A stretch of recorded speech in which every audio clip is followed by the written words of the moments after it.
இப்படி tiffin box கட்டுவோமா? So நான் வந்து கத்திரிக்காய் சாம்பார் வச்சுருந்தேன்.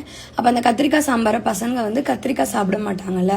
ஸோ அந்த கத்திரிக்காவை மட்டும் ஒரு பவுலில் போட்டு நல்லா மேஷர் வச்சு மேஷ் பண்ணிவிட்டு அதுக்கப்புறம் ரைஸை கொஞ்சம் ஆற விட்டு அதில் மேஷ் பண்ண கத்திரிக்காய் சாம்பார் இதை ஊற்றி நல்லா மிக்ஸ் பண்ணிட்டேன். நிறைய பேர் லஞ்சுக்கு எப்படிங்க சாம்பார் சாதம் கொடுக்கறது, அது இறுகிடாதான்னு கேட்டிருந்தீங்க.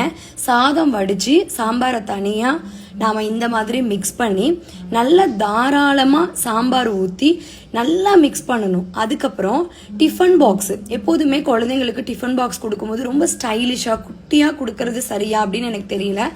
நான் நல்லா பெருசாக கொஞ்சம் சாதம் வச்சாலும் அவங்க கம்ஃபர்டபுளாக பிளேட்டில் சாப்பிட்ற மாதிரி ஃபீல் வர மாதிரி தான் கொஞ்சம் நல்லா ஸ்பேஷியஸான டிஃபன் பாக்ஸ் சில்வர் தான் கொடுப்பேன். ஸோ இந்த மாதிரி ரைஸை மிக்ஸ் பண்ணதை போட்டுட்டு அது மேலே சாம்பார் மட்டும், கருவேப்பிலை அது இதெல்லாம் இல்லாமல் சாம்பார் மட்டும் மேலே ஊற்றி நல்லா ஷேக் பண்ணி கொடுத்துடுவேன். ஸோ அந்த சாம்பார் மேலே இருக்கிறதுனால ரைஸும் ட்ரை ஆகாது, சாம்பார் சாதம் ரொம்ப இறுகாது. அதுக்கு மேலே பொரியல் வச்சு கொடுத்தேன்னா ஃபுல்லாக சாப்பிடுவாங்க. ட்ரை பண்ணுங்கள்.